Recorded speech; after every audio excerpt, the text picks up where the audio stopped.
Now it's time for my sermon. And before I begin, I would like to go and thank Ani for all of her support in this process. I'd like to thank all of my friends and family that have shown up, and I feel your support. Thank you very much. And the wonderful tech team. We have a great tech team that comes here every Sunday morning and gets the whole thing together. And I'd like to thank all of them for all of that. And of course, Anthony, thank you very much for being here and providing music for us. I'm going to start off with a story. This story is from the Jewish tradition. When a Sarim, the ruler of a certain country, was a young man, he set about trying to reform his country, to rid it from evil.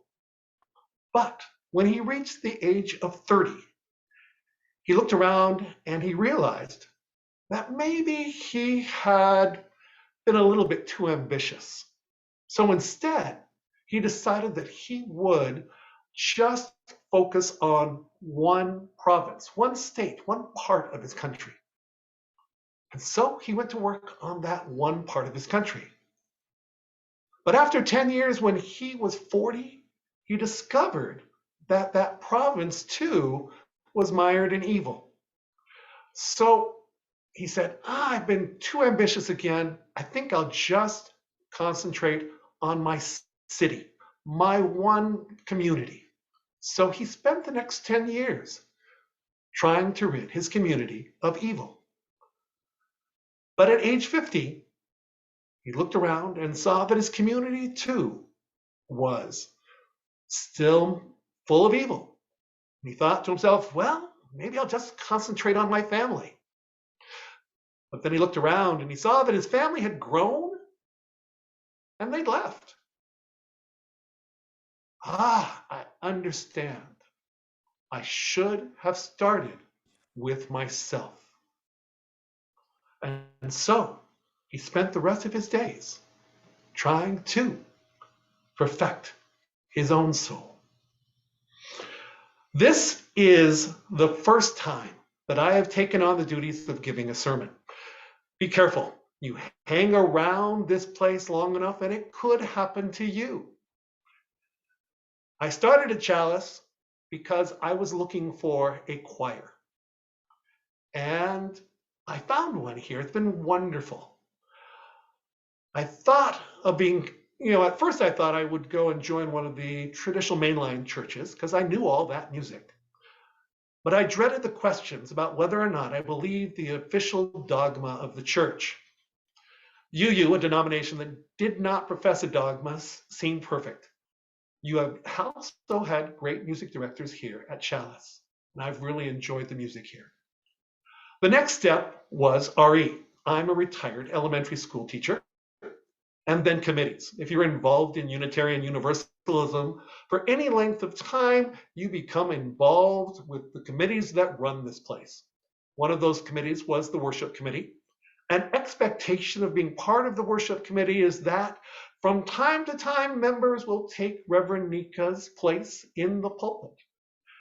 I have successfully avoided that duty, mostly because I really didn't feel like I had much to share. But Nika asked, and I said yes. That's also one of those traits that makes me a good UU, an inability to say no. I know that many of you share that trait. I had a plan, though. Randall had been talking to me about the Beloved Conversations program. Also, Reverend Nika had asked that I become involved with the group looking at our congregation's introduction to the proposed eighth principle. The committee, that committee is the Building Beloved Community Advocates. Surely, between those two groups, I should have enough for a sermon. So let's get back to my story. The Sarim of the country tried first to rid his country of evil. Racism is an overwhelming evil affecting our world. I remember being taught as a child that the United States of America was this shining beacon on the hill. Unfortunately, in our struggles with the evils of slavery and its after effects, that beacon has shown that we really are no better than any other. Our country fought a horrendous war to end slavery. A few years after the war, there was a government for a few years that included freed slaves before violence and apathy brought about the Jim Crow era. We have several times in white American culture declared the United States to be post-racial, or that the problem could safely be ignored. I've spent much of my life clueless as to what was going on. I certainly have work to do in my own life. That is my official tagline. I certainly have work to do in my own life. In my story, the Serene moves on to a province, but I'm going to move on to religion. A 2009 analysis of congregations found 50% to be racially segregated and only 12% to have a degree of diversity. I'm guessing that it hasn't really improved much since that time. UUs have been addressing racism, but we have a long way to go. The Beloved Conversations program that I've been involved in is a UU program encouraging us to engage in this work. A large part of that work is looking at following the lead of our fellow UU people of color, because there's really a lot that those of us who are white don't see. The UU principles are a list of 7 promises we as UUs make. The principles are designed to be revisited on a regular basis. We are, in fact, 35 years behind in the process of review. A proposed rewrite is being presented at our next GA. An 8th principle has been proposed by members of our faith to leverage action after years of inaction in areas of racism. During Beloved Conversations, the program, I was confronted with many uncomfortable aspects of my position in the dominant culture. Here's a poem, a sonnet, that I wrote during the process. Need we be furious, with bridges to burn, rather be curious and open to learn. Hear the distant drumming, they come within range. Consequences are coming, be open to change. Light floods into darkness, revealing corners we fear. We are witness to the telling and open to hear. How we were raised makes us voluntarily blind. We are quite dazed and eventually find that those that we've hurt throughout our chronology, truth will assert, are owed an apology. And my being defensive shames me as offensive. Again, I certainly have work to do in my own life. Now, in the story, he moves on, and I'm going to move on too, and the next logical step would be Chalice. But here I have to be careful. Reverend Nika was very supportive. When I told her about my planned topic for this sermon, her only caution was that my being a white male member of our society, I might not be the best messenger for this message. As I went through the program, Beloved Conversations, and struggled to understand what was going on around me, I found that I agreed with that caution. So I will take a cue from my story's fictional ruler, and remember again, I certainly have work to do in my own life. And I might as well skip family too, just like my ruler did, because I have been married for 40 years, and I would like to remain married for 41. So I will only make note that my family is lovely and that I certainly have work to do in my own life. So I move on to myself. The Beloved Conversations program gives me an extra year to have access to the materials presented.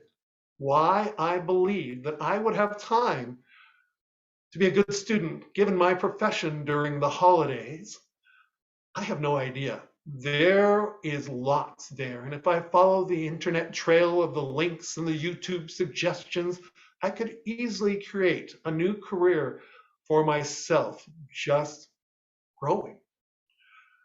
For instance, the list of traits presented as being part of white supremacy culture in a piece by Tema Okun pretty much captures the way that I have lived my life. Perfectionism, a sense of urgency, defensiveness, a bias for quantity rather than quality, either or thinking, fear of conflict. I appreciated the program's emphasis on being gentle with myself and learning strategies to lean in to the concepts that are being taught. One more time, I have plenty of work to do in my own life. So I come to the paradox. I agree with the moral of my story. The only person that you can reliably even think about changing is yourself. But the problems facing our world are not one-person problems. Racism, climate change, homelessness, war, economic inequality. An individual person can rightfully be overwhelmed. What can I do about these world problems other than take those small steps that can be done, hoping that others are moving along forward with me, but comforted that what I am doing reflects my convictions, regardless of the actions of others. One of the hallmarks of the dominant white culture is an emphasis on cause and effect, acting in a way to solve the problem rather than taking the risk of right action.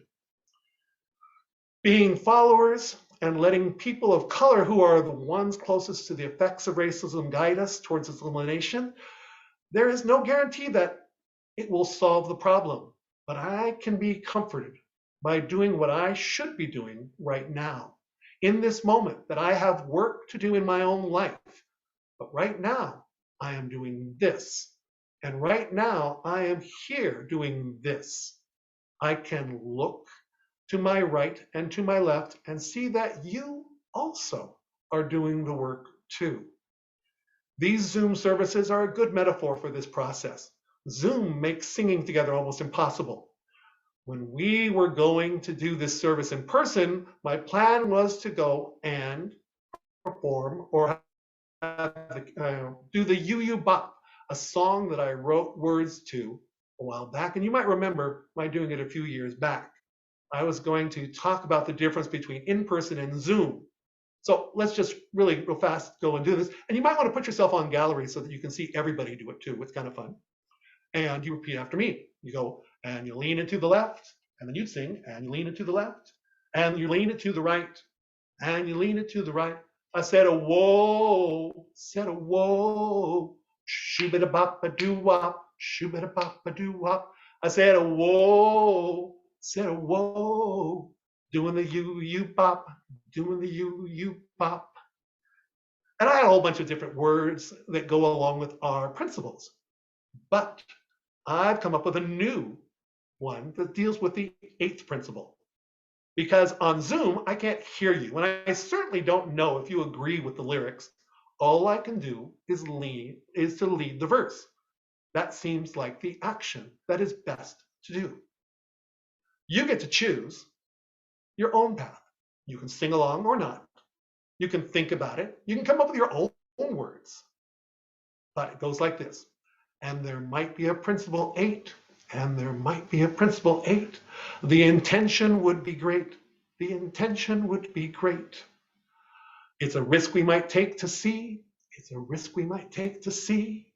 If we can build multicultural community, if we can build multicultural community, well, you lean it to the left, well, you lean it to the left, and you lean it to the right, and you lean it to the right. I said a whoa, I said a whoa, shoo-bada bop a doo wop, shoo-bada bop a doo wop. I said a whoa, I said a whoa, doing the you bop, doing the you bop. Good, good, good. So here we are. I know what the right thing to do is. What I don't know is if doing the right thing will get the job done. I know that I can change and that I am changing. I can be part of communities that are filled with persons who are also moving forward. I can encourage that action and live with the knowledge that when I move forward in a direction that I perceive as forward, that there are others also doing the work. That if I listen to those who are most affected by the challenges of our world and follow their lead and keep learning, growing, that I can build a new way. So